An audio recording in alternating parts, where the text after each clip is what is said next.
Il s'agit de Welp et de Marie Trépose. Welp qui a été créé en mars 2015 par vous-même, donc Marie. Bonjour, vous avez 43 ans, vous êtes mariée et vous avez 4 enfants. Et vous êtes donc aux manettes de cette toute nouvelle petite start-up qui s'appelle Welp. Nous avons aussi le plaisir d'accueillir Valentine. Bonjour Valentine. Alors vous êtes une jeune femme, donc vous avez 24 ans et vous habitez Paris. Et vous avez déjà utilisé Welp, donc ce site d'entraide gratuite entre particuliers.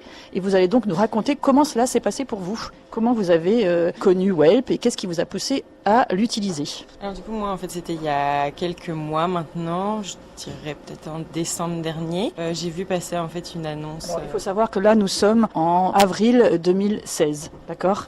J'ai vu passer en fait une publicité sur Facebook avec un fond qui avait attiré ma curiosité. Du coup je suis allée sur le site et en fait il y a une carte des annonces qui est assez bien faite, c'est géolocalisé. Donc moi j'habite dans le 14e arrondissement et je me suis retrouvée avec une vingtaine de propositions. D'un côté des gens qui proposaient leur aide et de l'autre des gens qui avaient besoin d'aide.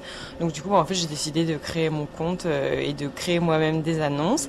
Alors vous, quel était votre besoin? Est-ce que vous étiez demandeuse d'un service ou est-ce que vous étiez en proposition d'offrir vos services? Alors moi je demandais aucun service, en fait c'était vraiment par curiosité, j'étais attirée par la nouveauté du concept et donc j'ai proposé 3 services. Celui de coacher des jeunes qui passeraient des entretiens d'embauche pour des stages, de garder des animaux parce que j'ai pas d'animal de compagnie donc je me suis dit c'est l'occasion et éventuellement aller donc rendre visite à des personnes isolées dans le 14e et moi j'ai été plutôt chanceuse parce que à chaque fois j'ai obtenu des personnes qui souhaitaient mon aide donc j'ai pu welper à plusieurs reprises. Quelle est votre motivation en fait pour faire ça? Bon, je vois bien, vous avez été attiré par le côté c'est vrai, le site est très ludique, est très chouette, et très jeune, très dynamique.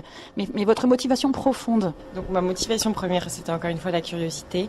Après, pour vous donner un exemple très concret, aller visiter des personnes âgées et isolées, comme ça, de premier abord, c'est pas très sexy, ça donne pas forcément envie aux gens. Mais je peux vous dire qu'en l'ayant fait 2 fois, en ressortant à chaque fois, même si je gagne pas d'argent à faire ça, ça fait énormément de bien de donner de sa personne. Alors c'est peut-être niais, mais en tout cas, quand je suis sortie de là, j'étais très contente du moment que j'avais passé et ça fait du bien. Donc même pour la personne qui donne sans recevoir entre guillemets quelque chose en échange, il y a quand même quelque chose qui se passe et qui nous est profitable. Est-ce que dans votre famille ou est-ce que vous l'aviez fait avant de rendre service?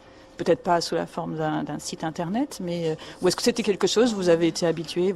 M'engager auprès d'associations, etc. Non, très honnêtement, je ne l'ai jamais fait parce que j'ai jamais eu la curiosité d'aller sur le site de la Croix-Rouge ou de grandes associations comme ça. Après, finalement, sur Welp, c'est du bénévolat, entre guillemets, de proximité, aider son prochain. Et donc, dans ces cas-là, je pense que oui, je l'ai fait à plusieurs reprises avec les personnes de ma famille ou mes amis. Mais je l'avais jamais fait avec des personnes que je ne connaissais pas. Marie Trépose, déjà pourquoi Welp? Le nom, d'où vient-il? Alors bonjour, le nom en fait c'est tout bête, c'est tout simplement la contraction de We Help, voilà, nous aidons en anglais, parce que derrière Welp il y a vraiment l'idée de s'aider aussi quand même un petit peu réciproquement. Voilà, on se rend des services, on n'est pas obligé de cette réciprocité, mais c'est quand même un petit peu l'esprit derrière. On peut demander de l'aide mais aussi en proposer. Et qu'est-ce qui vous a poussé à le créer, Welp, finalement? L'élément déclencheur, ça a été quelque chose ou pas? Oui, en fait, ça a été, comme souvent, quand on crée comme ça sa petite entreprise, c'est une expérience personnelle. Et moi, en l'occurrence, c'était 2 choses. C'était d'une part ma fille de 15 ans, qui avait envie de faire du bénévolat. Moi, j'en avais fait quand j'étais jeune. J'étais dans une école catholique et j'avais été voir des enfants handicapés, j'allais voir des enfants à l'hôpital. Et ma fille me dit, maman, j'aimerais bien faire comme toi. Et je lui dis, écoute, aucun problème, on va appeler l'hôpital Necker, on n'habite pas très loin. Et voilà, et en fait, il se trouve qu'en appelant l'hôpital, je réalise que ce n'est plus du tout comme autrefois et que maintenant, c'est quasiment impossible, quand on est mineur, de faire du bénévolat. Parce qu'on vous oblige à passer par une association et l'association ne veut pas forcément de mineurs, toujours pour notre grand principe de précaution en France aujourd'hui. Je me suis dit c'est dommage parce qu'il y a quand même des valeurs qu'on a envie de transmettre à ces enfants, donc des valeurs de bienveillance, de solidarité. Et justement, voilà, cette idée a commencé un petit peu à germer dans ma tête. Et puis à ce moment-là, j'avais quitté mon entreprise précédente. Et je me suis dit, mais moi aussi, j'ai finalement envie de faire quelque chose pour les autres. Donc j'ai commencé à regarder sur des sites assez classiques de mise en relation de bénévoles avec des associations. Et assez vite, je me suis pas forcément reconnue dans ce type de bénévolat, parce que c'est pas toujours facile de s'engager de façon régulière et dans la durée. Voilà, on a souvent envie de le faire, mais dans la réalité, quand on a en l'occurrence comme moi, une famille nombreuse, un travail, c'est pas simple. Et voilà, et de fil en aiguille, je me suis dit, mais au fond, si j'arrivais à inventer un site internet qui mette en relation par des petites annonces géolocalisées, donc près de chez soi, d'un côté des personnes qui ont besoin d'aide, bénévoles, ou des associations aussi qui cherchent des bénévoles ponctuels, et de l'autre des personnes qui ont envie de donner un petit peu de leur temps, on réussira peut-être à faire changer les choses. Donc votre idée, si je comprends bien, c'est vraiment quelque chose de ponctuel et pas forcément qui est sur la durée. Donc vous avez compris qu'il y avait un besoin dans ce domaine-là, que les gens finalement avaient envie de se rendre service, mais de pas s'engager parce qu'ils n'ont pas forcément le temps. Oui, alors ça c'est très très vrai, et c'est intéressant parce que c'est particulièrement vrai chez les jeunes, effectivement, qui sont en plus dans cette notion de zapping. C'est-à-dire que c'est pas qu'ils n'ont pas forcément envie de s'engager dans la durée, mais c'est surtout qu'ils ont envie de faire des choses différentes d'une fois sur l'autre. Donc avec Welp, c'est vrai qu'on peut par exemple, une semaine vous allez aller voir une personne âgée dans une maison de retraite et jouer aux cartes avec elle. La semaine d'après, vous pouvez dépanner un parent avec un enfant et donner un petit cours de maths. La semaine suivante, aller garder le chien de quelqu'un. Donc c'est sympa parce qu'à chaque fois, c'est des nouvelles rencontres. Et c'est vrai, c'est ce que recherchent beaucoup les jeunes. Mais ce qui est aussi intéressant, c'est que cette tendance de fond, elle est aussi vraie chez les seniors. Parce que avant, les seniors étaient, je dirais, la première source pour les associations. Et en fait, c'est un peu moins le cas aujourd'hui parce que les jeunes seniors, en particulier, n'ont pas envie non plus de se mettre trop de contraintes. Ils ont des petits-enfants, ils ont envie de pouvoir s'en occuper, ils ont envie de pouvoir voyager, de pouvoir partir en vacances. Et donc, l'idée de cet engagement régulier associatif n'est pas toujours compatible avec ces nouveaux modes de vie. Voilà, donc l'idée avec Welp, c'est de se dire finalement, il y a beaucoup de personnes qui ont 1 heure, 2 heures, 3 heures de leur temps à donner une fois par semaine, une fois par mois, une fois tous les 6 mois, mais en fait qui ne passent pas à l'acte parce qu'ils ne savent pas comment et qui n'ont pas envie de cet engagement dans la durée. Je vais revenir à Valentine. On va prendre un exemple de ce que vous avez fait, d'un service que vous avez rendu. Comment ça s'est passé? Est-ce que vous avez eu envie de continuer après avec cette même personne? Premier exemple, comme je vous ai dit, j'ai pas d'animal de compagnie, donc j'ai posté une annonce en disant que je voulais bien garder l'animal de quelqu'un si la personne partait en vacances. Et donc du coup, il y a un monsieur qui m'a contacté, qui habite dans le 14e et qui avait besoin donc que je garde son petit chat Nano pendant 1 semaine. Donc on a échangé en fait sur Welp, puisque donc cette personne-là a contacté mon annonce, j'ai reçu un email et donc parce que j'ai accepté sa demande. Du coup, il y a la messagerie automatique qui s'est enclenchée, donc c'était possible de discuter. On a convenu en fait d'un rendez-vous, on a échangé les coordonnées téléphoniques, etc. Et ce qui était pas mal aussi, c'est que sur Welp, par exemple, moi j'ai un profil et sur mon profil sont renseignés des commentaires laissés par d'autres personnes avec qui j'ai pu être en relation. Et donc pour ce monsieur-là, comme finalement je le connaissais ni d'Ève ni d'Adam. C'était un petit peu le fond de ma question, c'est-à-dire est-ce que les gens sont méfiants quand même, surtout peut-être les personnes âgées, de faire rentrer chez eux des gens qu'ils ne connaissent pas? Je pense que oui. Enfin, moi personnellement, évidemment, je vais rester méfiante parce que, sait-on jamais, il peut très bien avoir des personnes mal intentionnées sur le site. Mais donc du coup, je suis allée me renseigner sur le profil de la personne. J'ai vu qu'il y avait d'autres commentaires, qu'il avait été dépanner quelqu'un en bricolage, que ça s'était très bien passé, qu'il avait une bonne note entre guillemets, qu'il avait réalisé déjà 4 actions sur le site. Donc j'étais déjà plutôt rassurée. Et en plus, je l'avais eu donc aussi au téléphone et voilà, il avait une bonne voix. Donc je me suis pas dit attention. Et donc finalement, je suis allée chez lui. Donc j'ai rencontré son épouse, le petit chat. Il m'a expliqué un peu tout ce que j'allais devoir faire. Et puis 1 semaine plus tard, il est arrivé donc avec le petit chat, 2-3 croissants pour le petit déjeuner. Et donc du coup, j'ai gardé le chat pendant 1 semaine. Et ensuite, donc à la fin, il est venu le reprendre. C'était sympa parce qu'en fait, il était parti avec son épouse au Portugal et donc du coup moi je demandais rien en échange, mais voilà, il m'a amené une petite boîte de chocolat, donc très gentil. Et finalement donc il m'a dit que la prochaine fois si jamais il partait en vacances, est-ce qu'il pourrait me recontacter? Donc oui, évidemment, avec grand plaisir. Et pour les autres expériences, c'était aussi positif? Vous avez pu créer finalement des liens un petit peu avec les personnes? Oui. Alors, il y a une personne à qui j'ai donné, entre guillemets, des cours de français, même si je suis absolument pas professeur. Et donc, cette personne s'appelle Adi. En fait, c'est une Américaine qui a décidé de venir s'installer à Paris pour monter son agence de marketing, en conseil, etc. Et en fait, elle travaille qu'avec des anglophones, ce qui fait qu'elle peut pas parler français avec des Français régulièrement. Et donc, du coup, on s'est vu à 3-4 reprises. Et en fait, c'est très sympa parce que donc elle vient de Californie. Californie. Moi, j'ai eu l'occasion d'habiter un petit peu là-bas.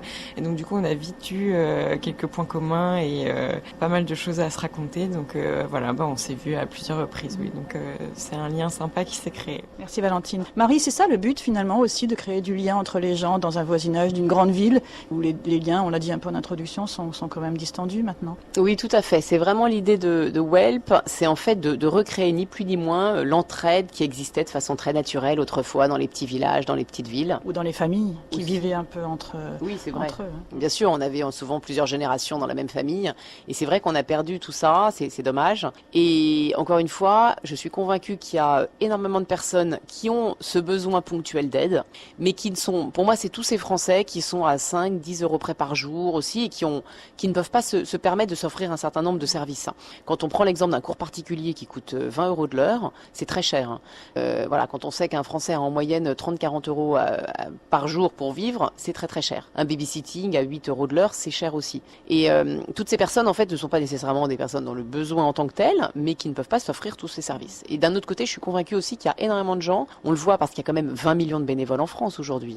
20 millions, c'est 40% de la population de 18 ans et plus. Et donc toute cette population qui sont des sortes de bénévoles, soit actifs, soit en puissance, ne demande finalement que de leur donner la possibilité d'aider, mais à partir du moment où c'est simple, où c'est près de chez eux, où c'est ponctuel, où c'est pas trop engageant. Voilà. Donc c'est vraiment toute l'idée de Welp, et derrière ça, bien évidemment, de recréer du lien. Et du lien aussi intergénérationnel. On a beaucoup d'annonces sur le site autour de la visite de personnes âgées. Et c'est super parce que c'est des choses qu'on peut même également faire en famille. Donc par exemple, moi je vais effectivement avec ma fille de temps en temps, celle qui a 12 ans, on va jouer au Scrabble avec une dame dans une maison de retraite. Et donc, vous avez le temps, Marie, de faire ça en plus de Welp. Je ne sais pas comment vous faites. Non, mais c'est en même temps, oui et non. C'est-à-dire que oui, c'est des petits moments où j'arrive à dégager un petit peu de temps. C'est pas toutes les semaines également. Et j'utilise Welp. Et je vois, alors ce qui est très amusant, c'est que du coup vous testez Welp en même temps vous-même. Et voilà, et bien sûr, et alors c'est amusant parce que je vais vous raconter aussi 2 anecdotes. Donc j'ai 4 enfants, j'en ai une de 15 ans, des jumeaux qui ont 12 ans et une petite dernière de bientôt 6 ans. Et je regarde un peu la façon dont mes jumeaux de 12 ans utilisent Welp en fait, parce que je les laisse pas mal faire. Donc je regarde et en fait eux, ils cherchent des idées de choses à faire. Et pour la petite histoire, mon fils donc de 12 ans et demi a vu par exemple qu'un petit garçon autiste, la maman avait mis une annonce pour ce petit garçon autiste qui avait besoin de quelqu'un pour lui apprendre à faire du skateboard, chose que mon fils aime bien. Il a répondu à l'annonce. Voilà, donc je trouve ça super sympa parce qu'en fait il aurait jamais eu l'idée de proposer naturellement d'aller faire du skateboard avec un enfant un enfant autiste par exemple. Donc ça donne des idées. Ma fille dans l'autre sens, elle a pris des cours de manga, donc vous savez les dessins manga japonais, parce qu'elle adore dessiner, et elle a vu qu'il y avait une étudiante de lycéenne qui a dit moi je veux bien offrir, j'adore ça et je veux bien proposer des cours de manga. Donc elle prend des cours de manga. Partager sa passion aussi, ça peut être un but. Exactement, voilà. Donc en fait, Welp, c'est vraiment tout ça que j'essaie de créer avec Welp, c'est à la fois finalement donc d'aider des personnes qui peuvent pas s'offrir des services, mais c'est aussi tout simplement créer du lien entre des personnes qui ont des passions à partager. Voilà. Donc là, c'est pas une question d'argent derrière, en fait, c'est une question qu'on a une passion. Moi, j'ai aussi une passion, c'est la cuisine saine détox. Donc je fais par ailleurs, j'organise aussi des séjours de détox, de jeûne, de randonnée, etc. Attention parce que là, vous allez avoir des auditeurs qui vont vous appeler pour ça aussi. Ils peuvent regarder, j'ai des petites annonces. À ce moment-là, il faut regarder sur Paris. Vous mettez cours particuliers Paris 5e et vous allez tomber sur des petites annonces où je propose des cours de cuisine saine et gourmande. J'apprends aux gens à faire des jus, des smoothies. Je les coach en nutrition. On reviendra vous voir pour une autre émission sur cette passion. Nous parlons aujourd'hui d'un site internet qui s'appelle Welp.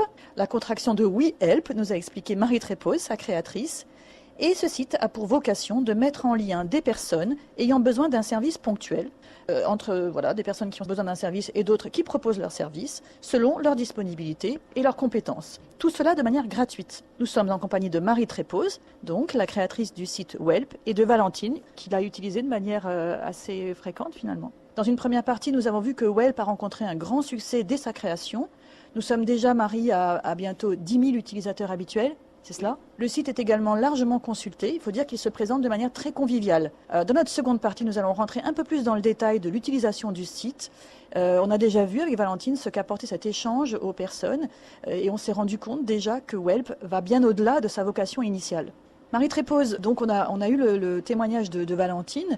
Comment assurez-vous la sécurité de façon, pour Valentine ça s'est bien passé, elle n'a pas rencontré de gens mal intentionnés, mais est-ce qu'on peut être sûr que tout va bien se passer ? C'est une très bonne question parce que c'est effectivement un des sujets, comme on est beaucoup sur des particuliers entre eux. Comment est-ce qu'on s'assure que ça va bien se passer comme vous le dites ? Alors, il faut avoir en tête qu'à tout d'abord, après chaque Welp, c'est-à-dire chaque fois que quelqu'un a aidé ou a été aidé, il va mettre un témoignage sur le site et mettre une sorte de note sur 5 5 étoiles pour raconter un petit peu la façon dont l'expérience s'est passée. Et tout ceci, donc la note moyenne et le commentaire libre, sont visibles de tous les utilisateurs. Vous voyez, un petit peu comme ce qui se pratique sur Airbnb, sur voilà, Uber, Blablacar. Donc ça, c'est, je dirais, le premier gage de confiance. En fait, il se construit au fur et à mesure, tout simplement par l'enrichissement permanent de la communauté. Alors après, par ailleurs, on a également, nous, une modération des annonces. Donc dans mon équipe, tous les matins, on regarde, on lit toutes les annonces qui ont été publiées la veille et on n'hésite pas à en supprimer si on en trouve qui sont pas dans l'esprit Welp. On va également contacter la personne qui a mis l'annonce s'il y a des, voilà, si c'est pas très clair. Un utilisateur Welp, donc qui n'est pas nous, peut également nous signaler toute annonce qu'il va trouver un petit peu bizarre et toute conversation déplacée. Donc à tout moment, il va avoir un petit bouton qui est signalé cette annonce. Et également, il peut nous informer. Donc tout de suite, nous, on va réagir. Et enfin, on a aussi mis en place, ça c'est un petit peu plus ludique, des systèmes de badge de Welper. Donc vous pouvez aller de Welper, nouveau Welper, Welper du dimanche, Welper aguerri, super Welper. Et donc plus vous mettez d'informations sur vous, plus vous avez fait de Welp, plus vous avez de commentaires, plus vous avez une bonne note, si je puis dire, vous montez entre guillemets dans le parcours Welp. Donc ça, on peut aussi imaginer quelqu'un va se dire, ben voilà, moi je préfère pas pour l'instant passer par un nouveau Welper, même si il faut aussi quand même quelquefois faire confiance aux nouveaux, mais je préférais pour cette action par exemple un Welper aguerri ou un super Welper. Voilà. Vous gérez combien d'annonces comme ça tous les jours? Alors en tout, on en a à peu près un peu plus de 3000 sur le site, on va dire qu'on en a une quinzaine à peu près nouvelles par jour. Après, et voilà, et comment vous faites donc dans le concret, avec quel personnel vous faites ça? Vous avez dit que c'était un site d'entraide gratuite, donc comment vous vous financez? Alors effectivement, aujourd'hui, moi j'ai un salarié qui est mon directeur technique, et sinon je fonctionne avec des stagiaires. J'aimerais bien pouvoir embaucher plus, donc pour me financer, tout d'abord moi j'ai quand même mis de l'argent personnel au démarrage de Welp. Je ne me paye pas, comme souvent quand on monte sa start-up. En revanche, j'ai réussi à lever de l'argent l'année dernière auprès de ce qu'on appelle les business angels, qui ont cru et qui croient au modèle Welp. Et là, je suis également en train de faire une levée de fonds, ce qu'on appelle en crowdfunding for equity. Alors c'est un terme un petit peu barbare. Vous allez nous expliquer tout ça en français.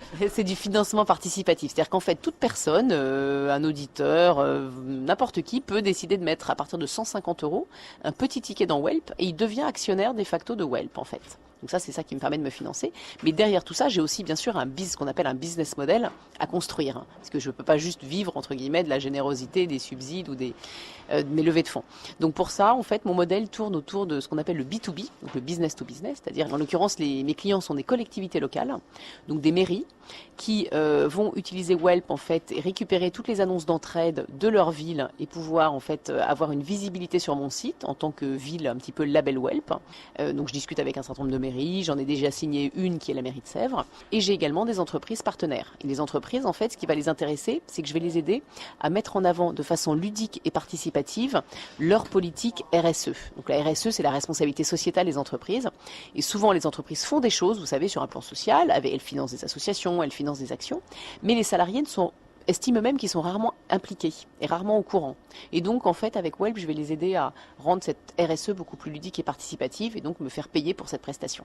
Donc ça, c'est un projet, c'est le futur de Welp, ça, Marie? Oui, c'est un futur très très proche parce que je suis déjà en train de signer avec des premières entreprises. Et comme je vous disais, j'ai signé également avec la mairie de Sèvres et je discute avec un certain nombre de mairies un petit peu partout en France. Donc là, on n'est plus entre particuliers, mais on est finalement entre salariés de l'entreprise ou ça va au-delà? Oui, mais en même temps, le salarié de l'entreprise, c'est toujours un particulier. En fait, c'est toujours une personne finalement qui va avoir besoin d'aide ou qui va proposer son aide, voyez, ou une association qui va également chercher des bénévoles. Donc on est toujours sur de l'individu. Ça, c'est ça pour moi qui est extrêmement important dans Welp. Donc on reste là-dessus quand même. Donc là, vous trouverez quand même du financement, clairement, ça va aller vite, j'imagine. Mais j'espère. C'est le but, oui. Et mon objectif étant quand même d'être à 50 000 Welpers à la fin de l'année et à 500 000 à la fin de l'année 2017. Donc il faut que j'aille vite. Oui, donc là, nous sommes à Paris, mais est-ce qu'on peut utiliser Welp en dehors de Paris? Vie de famille, c'est surtout diffusé à Nantes. Qu'est-ce qui se passe donc en province, éventuellement à l'étranger? Alors bien sûr, on a même plus de Welpers en dehors de Paris qu'à Paris, puisqu'on est aujourd'hui quasiment à 2/3 de Welpers qui sont en dehors de Paris, région parisienne. Et ça, c'est une très bonne nouvelle, parce que je veux absolument pas en faire un concept parisien. Alors comment ça marche le site, tout simplement? Vous allez sur le site, vous créez votre compte, soit vous regardez les annonces qui sont déjà en ligne près de chez vous. Imaginons que vous envoyez une qui vous plaît, vous dites, tiens, quelqu'un propose son aide en bricolage, ça tombe bien, j'ai besoin de monter mon armoire Ikea. Vous cliquez sur « Je contacte la personne ». Elle va être informée et vous rentrez en relation. Vous pouvez aussi vous-même mettre votre propre petite annonce. Vous n'avez pas trouvé de bricoleur du dimanche près de chez vous, vous allez mettre une annonce pour dire « j'ai besoin d'aide pour monter mon armoire Ikea ». Là, quelqu'un va peut-être welper votre annonce et là, idem, vous allez vous mettre en relation. Maintenant, dès qu'il y a une petite annonce qui est créée, il y a un cœur qui se met sur la carte de France de Welp. Donc en fait, on peut être potentiellement partout. Dès qu'il y a des Welpers, dès qu'il y a des annonces, en fait, il y a une présence de Welp. Alors si on regarde par exemple sur la région nantaise, donc je regarde en même temps que je vous parle, je découvre que Laurence propose de faire des visites de courtoisie et également de faire des cartons pour un déménagement, ce qui est plutôt sympa, parce qu'en général, c'est assez... Je suis en plein déménagement en ce moment et je confirme que c'est très stressant, pas drôle. Vous avez Denis qui propose son aide pour faire des travaux d'intérieur. Là, c'est sympa aussi parce que le bricolage, c'est pas le fort de tout le monde. Margot qui va proposer d'aider à la réalisation de vidéos teaser pour des associations. Donc intéressant parce qu'une association n'a pas souvent les moyens. Non mais ça m'intéresse beaucoup ça pour mon association. Ben voilà. Isa qui propose de garder des enfants à partir de 3 ans. Céline qui propose de faire des visites. Elisa qui propose aussi d'aider au déménagement. Sophie qui va donner des cartons, qui va rendre visite à des chats. Il y a beaucoup de femmes quand même, beaucoup de jeunes. Et c'est vrai qu'on a aujourd'hui sur le site plutôt 60% de femmes. Ça c'est vrai. Voilà. Et dans l'autre sens, il y a des personnes aussi qui ont besoin d'aide à Nantes. On a des associations qui vont avoir besoin de Welp. Par exemple, l'association Au bout du fil. Ça c'est des appels de personnes un petit peu en difficulté. Quelqu'un qui a besoin d'apprendre l'anglais. On a l'association Lire et faire lire, Mathieu qui anime l'antenne de Nantes, qui a besoin de personnes pour venir faire de la lecture. Donc ça c'est pour des seniors. On a quelqu'un, Elisa, qui aimerait bien apprendre la langue des signes. Voilà. Lomia qui cherche de l'aide en bricolage. Voilà. Également Sarah, pareil, impose d'un lustre, besoin d'aide en anglais. Donc on est sur des choses extrêmement variées. Et vous voyez finalement des associations qui après peuvent recruter par ce moyen-là aussi, c'est-à-dire quelque chose qui va devenir du long terme. Ah bien sûr. Moi, l'idée en fait c'est quoi? C'est de se dire les gens vont être attirés sur Welp par le côté finalement facile, ponctuel, près de chez soi. Mais si derrière il y a une relation sur le long terme qui se crée, j'en suis la première ravie. Je cherche pas du tout à ce que les gens ne fassent que du ponctuel. Mais je me rends compte que c'est plus facile de les faire venir petit à petit au bénévolat comme ça que de leur dire dès le démarrage, vous allez être obligé de faire ça toutes les semaines pendant 1 an. Donc c'est derrière à l'association d'être maligne et de faire les choses bien pour que le bénévole qui sera venu 1 fois, 2 fois ait envie en fait de continuer. Qu'est-ce que cet engouement finalement pour Welp? Est-ce que ça vous a surpris, vous, quand vous l'avez créé? Vous vous attendiez à ça? Et qu'est-ce que ça veut dire? Ah, écoutez, oui, parce que je suis quelqu'un qui est extrêmement optimiste. Donc, dès le démarrage, j'étais convaincue que ça allait prendre. Parce qu'en fait, quand j'ai eu cette idée, j'en ai discuté avec un ami qui est devenu aussi mon associé dans le projet. Et en fait, ça nous est apparu vite comme une espèce d'évidence. Et moi, je fais beaucoup confiance à mon intuition et aux choses qui semblent finalement très simples. Voilà. Alors après, j'ai à peu près 20 ans de marketing avant. Et c'est vrai que j'ai aussi choisi un axe avec Welp. Et c'est important en marketing de faire une chose et d'essayer de le faire bien. Et de pas essayer de tout faire. Donc, j'ai pas voulu, par exemple, lancer un site où l'entraide, la réciprocité est obligatoire. Il y a des sites qui font ça. Voilà. J'ai pas non plus voulu lancer un site qui est uniquement sur du voisinage, mais qui mélange du service gratuit et payant. Parce que je me suis dit, au bout d'un moment, il y a toujours un parent pauvre. Et en général, le parent pauvre, c'est le service gratuit. Voilà. Donc après, j'ai quand même regardé un petit peu tout ce qui se pratiquait sur le marché. Et je me suis dit, voilà, il faut que je choisisse un axe. Et donc, je me suis dit, cet axe, c'est finalement des particuliers entre eux. Même si, encore une fois, on a aujourd'hui 30% des annonces qui sont des annonces d'associations. Mais je fais quand même un travail pédagogique aussi avec les associations pour les aider à formuler différemment leurs annonces. Alors ça, c'est intéressant. Voilà, vous les aidez à formuler leurs annonces. Ça, c'est bien aussi. Tout à fait. Alors que ce soit des associations, on a aussi beaucoup de maisons de retraite qui utilisent Welp. Je vais vous donner juste un exemple. Plutôt que de mettre une annonce générique du type la maison du parc a besoin de 10 bénévoles à l'année pour voir nos résidents, où sincèrement vous n'avez pas très envie de cliquer, on va dire que Jacqueline a besoin d'un partenaire de Scrabble, que Paul, 88 ans, aimerait bien quelqu'un qui vient jouer aux cartes avec lui, que Jean aime bien la lecture. Et en fait, on se rend compte que ça fonctionne beaucoup mieux parce qu'on a de l'humain derrière. On a des vrais gens qui attendent la rencontre avec personnaliser l'annonce. Exactement. Et c'est tout bête. Au final, c'est la même idée. C'est de faire venir des personnes dans des maisons de retraite ou dans des associations. On a pareil si on fait ça avec du soutien scolaire. C'est plutôt qu'une annonce générique. C'est Paul, 13 ans, qui a besoin d'un peu d'aide en maths. Et puis les gens font une découverte finalement. Ils ont une curiosité, un peu comme Valentine qui disait qu'elle avait été attirée par le site Welp et que ça avait attisé sa curiosité. C'est ça que je trouve intéressant. Par ce petit côté sympathique, ludique, on peut créer des grandes choses. Bien sûr, tout à fait. Non, c'est vraiment toute l'idée en fait. C'est de petites choses et en fait on crée des super rencontres. On a des très jolis témoignages. D'ailleurs, il y a une page témoignages sur Welp quand on est sur la home page, qu'on descend un petit peu, on peut cliquer sur voir tous les témoignages et vous allez voir vraiment des gens qui racontent leurs histoires avec Welp. Il y a des très très jolies histoires qui sont en train de s'écrire. On a même eu une rencontre qui s'est terminée un peu façon mythique en rencontre amoureuse. Voilà, formidable. Les gars, c'est vrai conte de fées. Voilà. C'est une très bonne conclusion. Merci beaucoup de nous avoir donné tous ces beaux beau témoignage. Merci Valentine d'avoir vous aussi témoigné de votre expérience réussie de Whelp et de ce que cela vous a apporté. C'était très, très fort. Merci Marie d'être venue dans Vie de famille, nous parler de votre dernier enfant, votre petit 5e, Whelp, si je peux me permettre. Nous pouvons peut-être conclure en disant que Whelp constitue une grande famille solidaire. Êtes-vous d'accord avec cette définition ? Nous sommes dans Vie de famille. Et à ce titre, votre plateforme s'inscrit tout naturellement et de manière moderne, actuelle, connectée dans notre émission. Pour terminer, je voulais juste dire, Marie, que vous nous rappeliez le mode d'emploi. Je vais donc sur le site qui est Whelp, alors welp.fr. Voilà, on peut dès le démarrage, sans même s'inscrire, voir les annonces. Et on peut également s'inscrire tout simplement avec un email, un mot de passe. Et en s'inscrivant, on reçoit d'ailleurs tous les 15 jours les annonces près de chez soi. Formidable. Merci à vous tous qui nous écoutez activement. Vous pouvez bien sûr réagir.